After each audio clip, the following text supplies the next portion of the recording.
প্রধান উপদেষ্টা ডক্টর মোহাম্মদ ইউনূসের সঙ্গে বিএনপির ভারপ্রাপ্ত চেয়ারম্যান তারেক রহমানের একান্ত বৈঠক অনুষ্ঠিত হয়েছে। দেশের বর্তমান রাজনৈতিক পরিস্থিতি, গুরুত্বপূর্ণ সংস্কার কাজের অগ্রগতি সহ আগামী জাতীয় নির্বাচনের বিষয় নিয়ে তখন এই দুই নেতার কথা বলেন। শুক্রবার 13 জুন বাংলাদেশ সময় দুপুর 2টার দিকে যুক্তরাজ্যের লন্ডনে হোটেলে ডরচেটার প্রধান উপদেষ্টা ও বিএনপির ভারপ্রাপ্ত চেয়ারম্যানের মধ্যে বৈঠকটি শুরু হয়, যা চলে প্রায় 1.5 ঘন্টার মতো।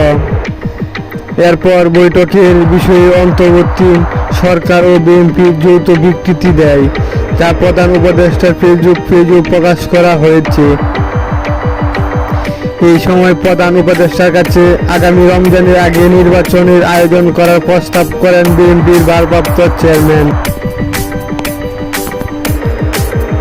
দলটির চেয়ারপারসন খালেদা জিয়াও মনে করেন ওই সময়ে নির্বাচন অনুষ্ঠিত হলে ভালো হয়।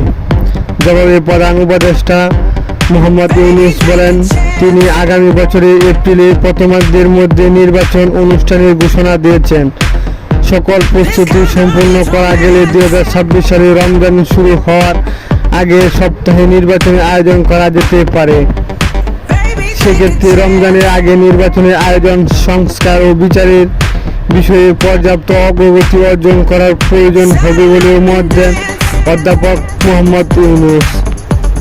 দেশের রাজনৈতিক উত্তেজনা, নির্বাচনের সময় নিয়ে জটিলতা এবং সরকার ও অন্যান্য দলের সঙ্গে টানাপোড়েনের মধ্যে হলো এই বৈঠক, যার পরে গোটা দেশের মানুষের নজর ছিল এই বৈঠকে।